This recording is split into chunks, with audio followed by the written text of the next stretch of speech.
gran encuentro iberoamericano de jóvenes escritores en el contexto de la Feria Internacional del Libro Cuba 2016. Entregan premios calendario de la Asociación Hermanos Saiz a jóvenes escritores en la fortaleza de San Carlos de la Cabaña. Y celebrarán mañana en toda Cuba el Día del Instructor de Arte. Hoy conversamos con la presidenta de la brigada, José Martín.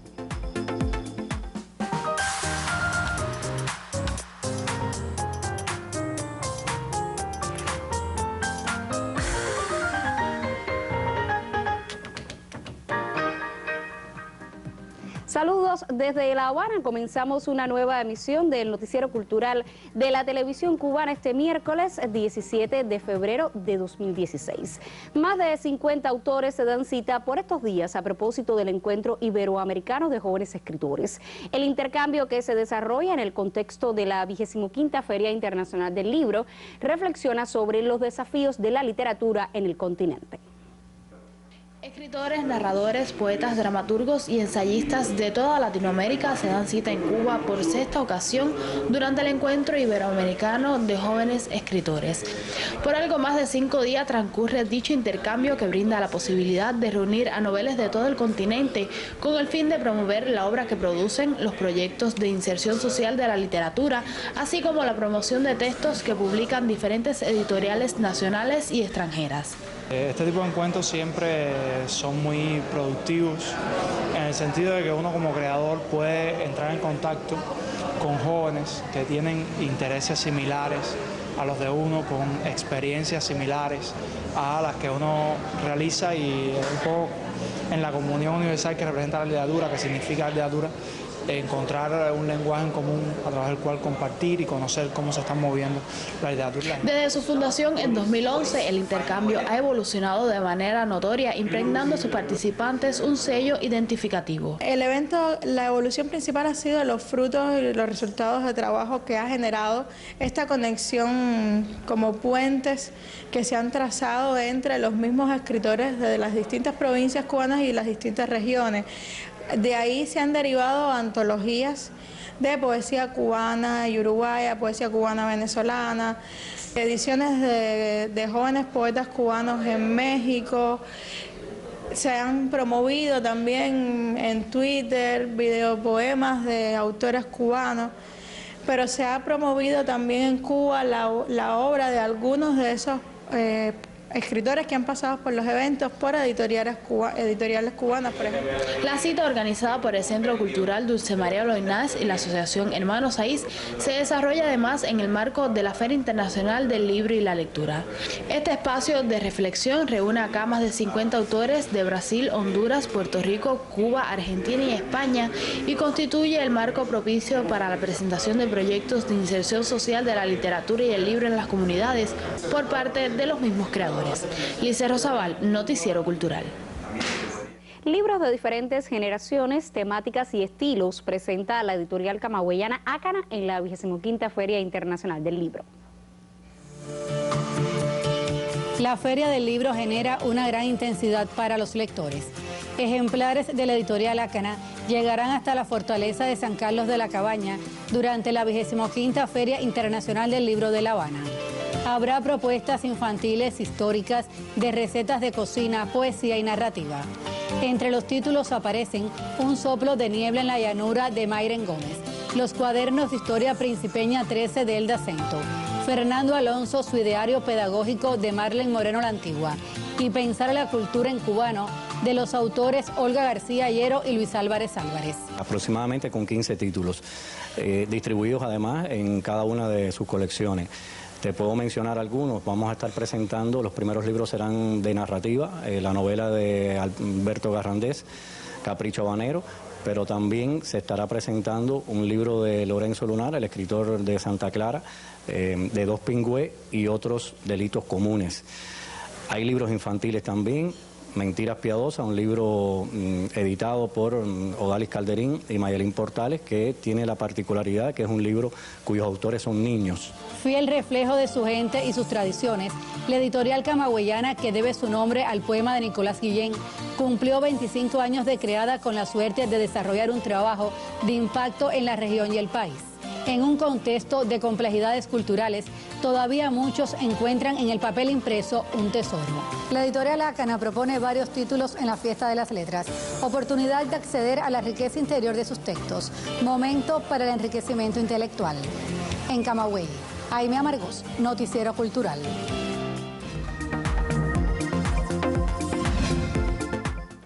Iniciamos nuestro recorrido por lo que publican las secciones culturales de otros medios de prensa. El portal del arte joven cubano se hace eco de la entrega hoy de los premios de literatura calendario 2016 que otorga la Asociación Hermanos Saiz a jóvenes escritores menores de 35 años. El acto tuvo lugar a las 4 de la tarde en la sala Nicolás Guillén de la Fortaleza de San Carlos de la Cabaña como parte de la Feria del Libro Cuba 2016. En la categoría de narrativa resultó ganadora Yeney de Armas García por su libro de cuentos Rapsodia Bohemia. El libro reconocido en el género de ciencia ficción fue Chunga Maya y otros relatos de Alejandro Martín Rojas Medina, mientras que en ensayo resultó premiada Gretel Domenech Hernández por el texto Rehabilitación de la Memoria Histórica, Lunes de Revolución en el Campo. El premio calendario en literatura infantil fue a manos de Diana Castaños González por su libro No hay tiempo para festejos. Mientras que en poesía, el joven escritor Antonio Herrada Hidalgo fue galardonado por el libro Plantas Invasoras. Al término de la ceremonia de premiación, el escritor Jesús David Curbelo presentó los libros ganadores de la edición anterior, que bajo el sello de la casa editora Abril se incluyen en la colección calendario, que cumple este año 2 décadas de existencia. El portal informativo Cubasí da a conocer que más de 10.000 firmas de ciudadanos solicitan en Italia que se abra una comisión de investigación sobre el asesinato del escritor, poeta y director de cine italiano Pier Paolo Pasolini, quien murió en 1975 en circunstancias aún no claras. Sobre el homicidio de Pasolini aún hay lagunas. El Parlamento debe constituir en un breve tiempo posible una comisión de investigación, como pide la sociedad, declaró este martes Paolo Bolognesi, uno de los diputados que presentó la petición que ya se encuentra en manos de la presidenta de la Cámara de los Diputados italianos, Laura Boldrini. Y por último, Prensa Latina informa que el concierto anoche de la banda The Rolling Stones en Uruguay pasará a la historia como uno de los más apoteósicos de los realizados en ese país suramericano, al punto que la prensa lo califica hoy de centenariazo Stones. Los epítetos y calificativos por la presentación de los británicos en el mítico Estadio Centenario inundan hoy los principales periódicos, los cuales reseñan en sus portadas el encuentro esperado por décadas entre uruguayos de varias generaciones y los legendarios músicos del rock. Los rotativos señalan que The Rolling Stones hicieron vibrar y cantar a 55.000 fanáticos en noche espectacular, en la que nadie puede haberse visto defraudado.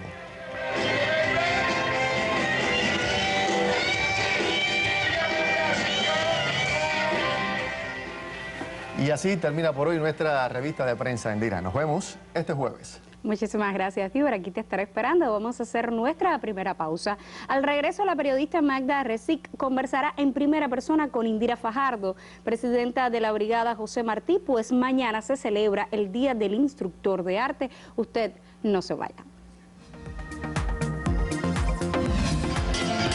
25ª Feria Internacional del Libro La Habana, Cuba 2016, del 11 al 21 de febrero. Invitado de honor, República Oriental del Uruguay, dedicada a los escritores Lina de Feria y Rogelio Martínez Turel. 25ª Feria Internacional del Libro La Habana, Cuba 2016.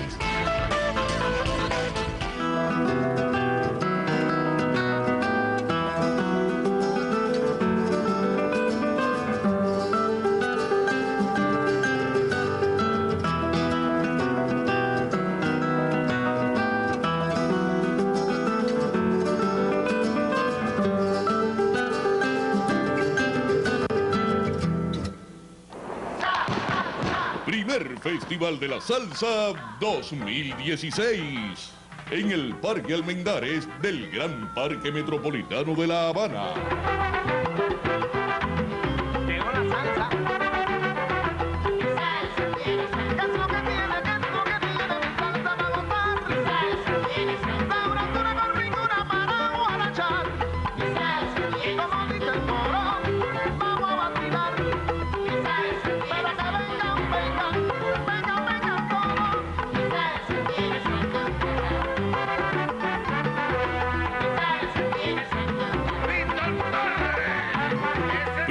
Festival de la Salsa 2016 en el Parque Almendares del Gran Parque Metropolitano de La Habana. Lo anunciaba antes de la pausa, a unas horas de la celebración en Cuba del Día del Instructor de Arte. La periodista Magda Recic conversa en primera persona con una de las protagonistas del trabajo de la Brigada José Martí.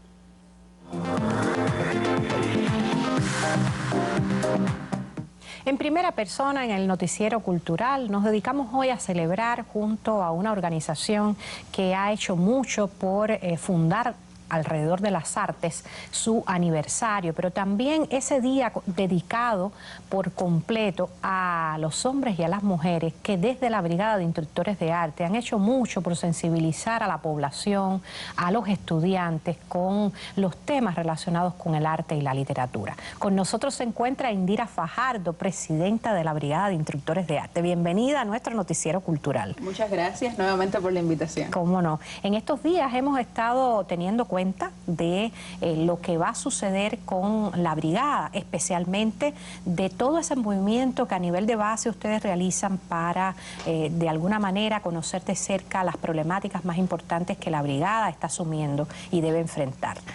Mañana es el Día del Instructor de Arte y ha sido una idea que sabemos que Fidel impulsó con esa visión de futuro que siempre le acompaña.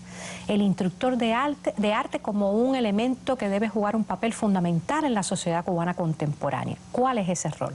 Bueno, justamente como decías, el 18 de febrero del año 2001, el comandante en jefe inaugura el programa de instructores de arte, esta nueva generación de programas de instructores de arte en la escuela en Santa Clara, justamente para dejar instaurada la creación de un profesional que ya tenía una impronta de trabajo muchísimos años anteriores, justamente en el trabajo comunitario, especialmente en el trabajo comunitario. La misión fundamental de esta nueva generación está más bien dedicada al trabajo en la escuela, pero sin descuidarse, a través de esa formación desde edades tempranas, de un gusto estético totalmente adecuado para su desarrollo general como ciudadano, también sin descuidarse del trabajo en la comunidad. Yo creo que a lo largo de estos años el instructor de arte sin duda ya hoy está siendo mucho más reconocido también a nivel social, y ya no se puede ver una escuelita sin un instructor de arte, sin lo que realiza allí con sus unidades artísticas, sin lo que puede irradiar también, además del trabajo en sus talleres de apreciación y creación con los niños, también en la familia, y todo lo que se suscita alrededor de los resultados artísticos que se tiene allí. Como bien te digo la escuela, te digo la Casa de la Cultura, te digo el museo, te digo incluso las instituciones, otras instituciones que ya cuentan hoy también con el instructor de arte para desarrollar toda su vida cultural, toda su vida artística también. Entonces yo creo que eso es algo que a lo largo de estos años también ha tenido un valor, un peso en el propio desempeño profesional de ese instructor que aspiramos todos los días sea un mejor profesional, que se prepare, que dialogue con las otras inteligencias que están a su alrededor para que al final pueda realmente acometer su trabajo. ¿Cómo es que van a celebrar este día tan especial y este aniversario tan especial? Porque tengo entendido que incluso tienen pensado celebrarlo trabajando hasta en el Consejo Nacional. Efectivamente, es una jornada que hemos extendido desde el día 10 de febrero y que culminará los días 26 y 27, como bien decías, en el Consejo Nacional que tendrá lugar aquí en La Habana, que es resultado también de un proceso asambleario que hemos estado desarrollando a lo largo del país, igual desde el municipio, pero sobre todo, como bien decías, con mucho trabajo, con mucho servicio justamente a esa comunidad y justamente a cada una de las instancias e instituciones que nos acompañan todos los días. 26 y 27 vamos a estar desarrollando aquí en La Habana y debatiendo sobre las propias temáticas que desarrolla el instructor en cada uno de sus espacios, pero será un buen encuentro también para dialogar con todos los instructores del país. Bueno, pues yo estoy muy agradecida, Indira Fajardo, por habernos acercado hoy a las celebraciones de la Brigada de Instructores de Arte, especialmente sabiendo que la cultura tiene que ser eje y centro, y que toda sociedad que prescinda de la cultura, toda comunidad que se desentienda de ella está condenada a la decadencia. El arte y la literatura formando parte de ese ejercicio necesario desde las edades tempranas para la Brigada de Instructores de Arte. Gracias a ti, Indira, y gracias a la otra Indira también por permitirnos este espacio en el Noticiero Cultural. Gracias, Magda. Indira, siempre eres bienvenida a nuestro espacio. Nosotros seguimos hablando de la labor de los instructores de arte. En la provincia de Santi Espíritus, los integrantes de la Brigada José Martí llegan a muchas comunidades. Una escuela primaria ubicada en el poblado de Iguará es escenario de una interesante experiencia.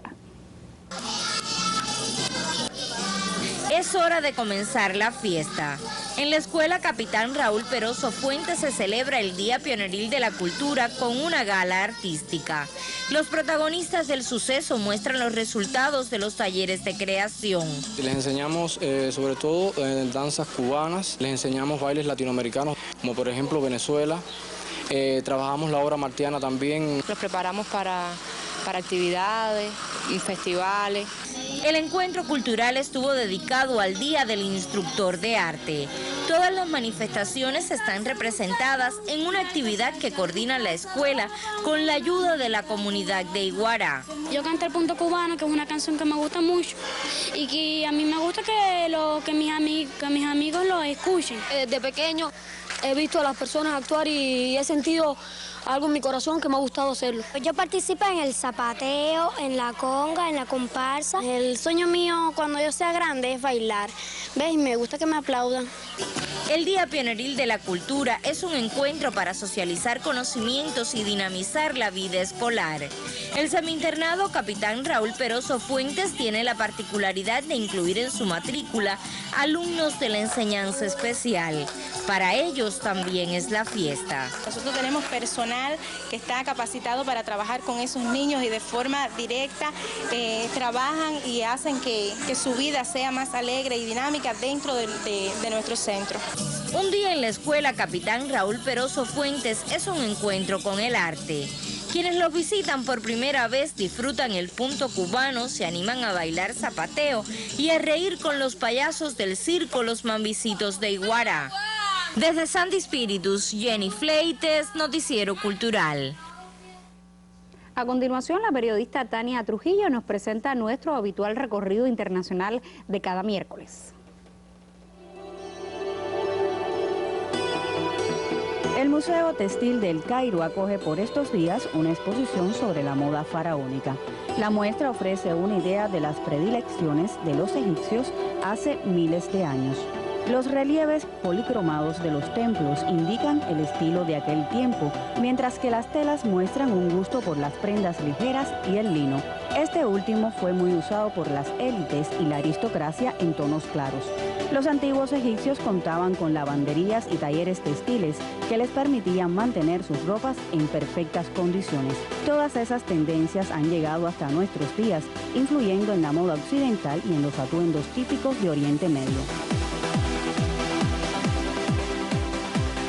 Recientemente se estrenó en los cines europeos la película Deadpool, una adaptación a la gran pantalla del personaje del mismo nombre de Marvel Comics. El filme cuenta la historia de Wade Wilson, antiguo agente de las Fuerzas Especiales estadounidenses, que padece una grave enfermedad y que para curarse se somete a un arriesgado experimento. Dicho intento falla y lo deja desfigurado, pero dotado de poderes sobrenaturales.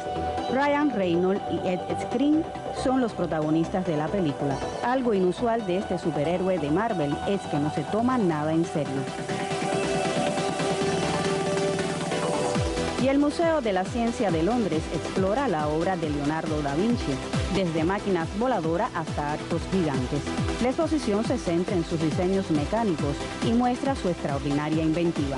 Un total de 39 modelos construidos en Milán en 1952 se exponen para celebrar el aniversario 500 del nacimiento de Da Vinci.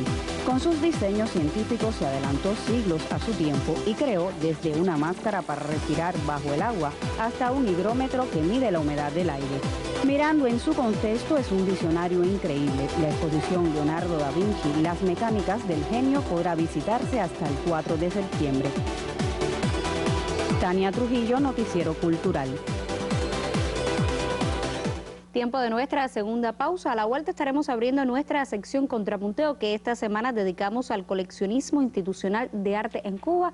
Será después de los mensajes promocionales.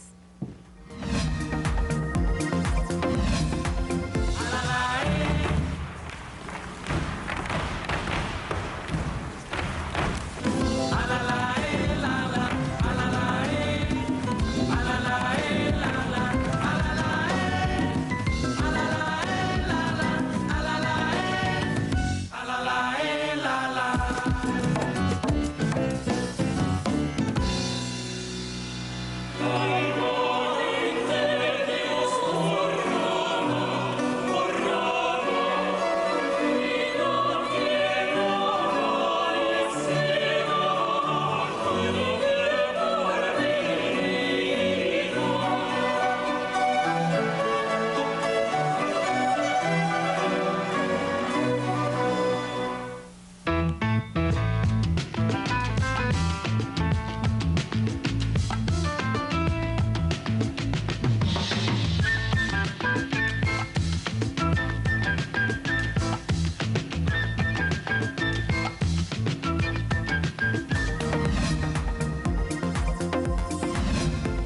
Blind Memories se titula la exposición personal del joven artista Carlos Pérez, que se exhibe por estos días en la Galería Servando del Vedado capitalino.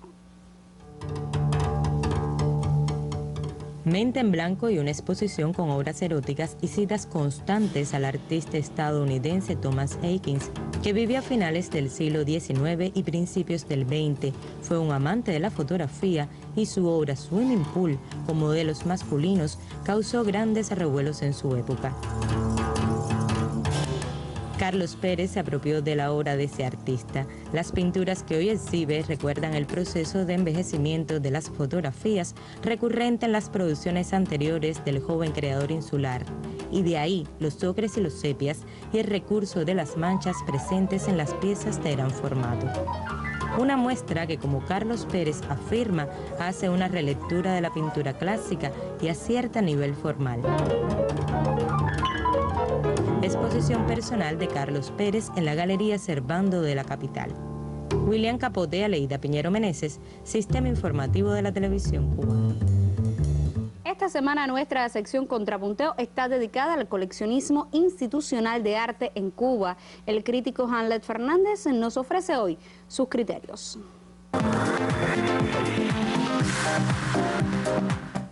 ¿Por qué es importante que exista un coleccionismo de arte de tipo institucional? Sencillo, es la única manera de crear un patrimonio cultural de carácter público para la nación.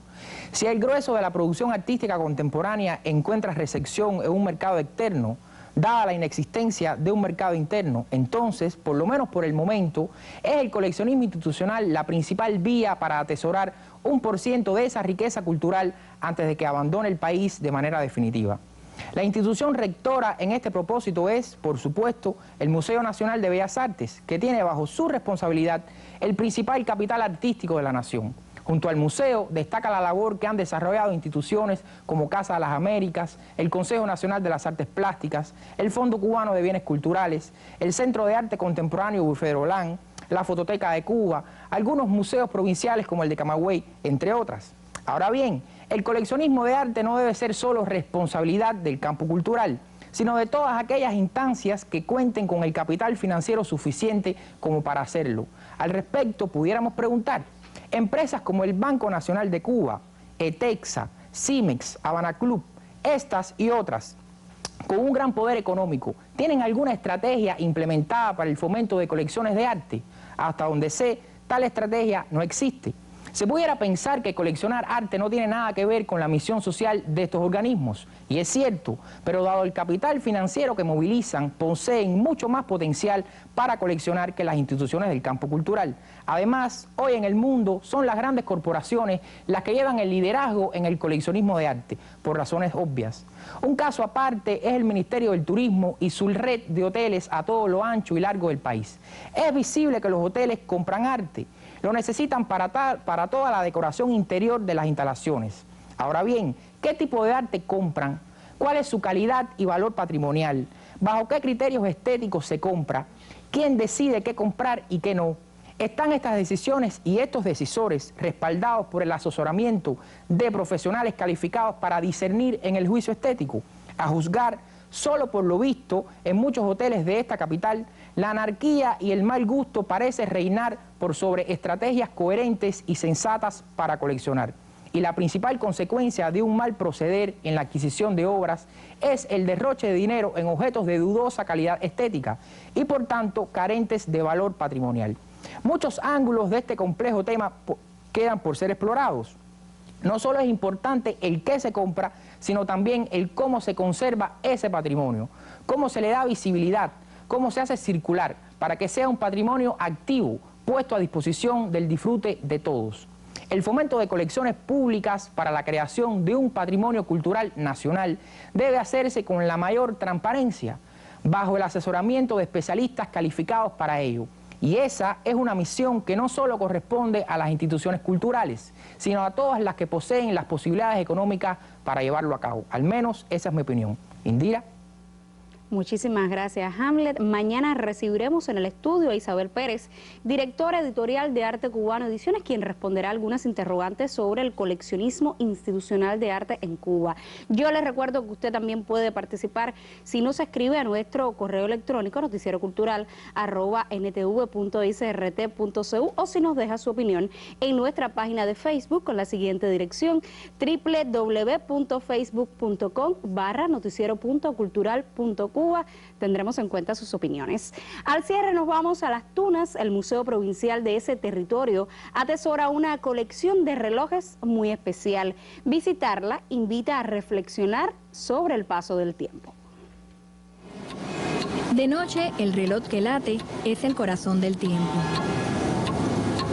Así dijo nuestra Dulce María Loinaz, y como ella, muchos escritores, filósofos y artistas han aludido a la condición irreversible, al implacable decursar de los minutos, las horas y los días.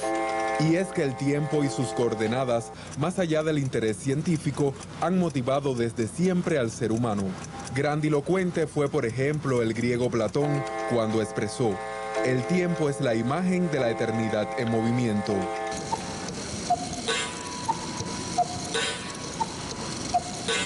En torno al tema, algunos han albergado sentimientos pesimistas, como el italiano Federico Fellini al afirmar: todo el mundo sabe que el tiempo es muerte, muerte que se esconde en los relojes. O el poeta tunero Carlos Telles, quien sostiene que el tiempo es un homicida. Por ello, esta maquinaria, ya sea elemental o sofisticada, ha devenido símbolo del paso de la vida. En Las Tunas existe una de las colecciones de relojes más completas del país. Se trata de piezas de diversos estilos y épocas, provenientes de Francia, Alemania y los Estados Unidos. Hoy, gracias al empeño del colectivo del Museo Provincial Vicente García, todos los relojes funcionan a la perfección. Su vitalidad se siente en cada latido.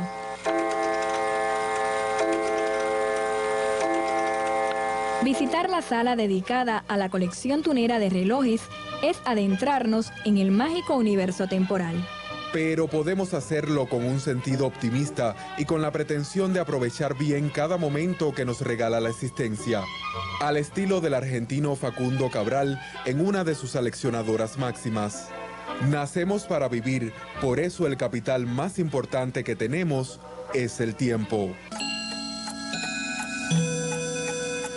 En Las Tunas, Aníbal Labarta y Gianni López Brito, Noticiero Cultural. Punto final. En esta emisión del Noticiero Cultural le pusimos al tanto del encuentro iberoamericano de jóvenes escritores que tiene lugar por estos días en el contexto de la Feria del Libro. Le informamos sobre los ganadores de los premios Calendario que se entregaron esta tarde y entrevistamos a la presidenta de la brigada, José Martí, a propósito del Día del Instructor de Arte que se celebra mañana. Nosotros regresaremos este jueves para revisar juntos la actualidad del arte y la literatura. Hasta entonces, como siempre, saludos desde La Habana.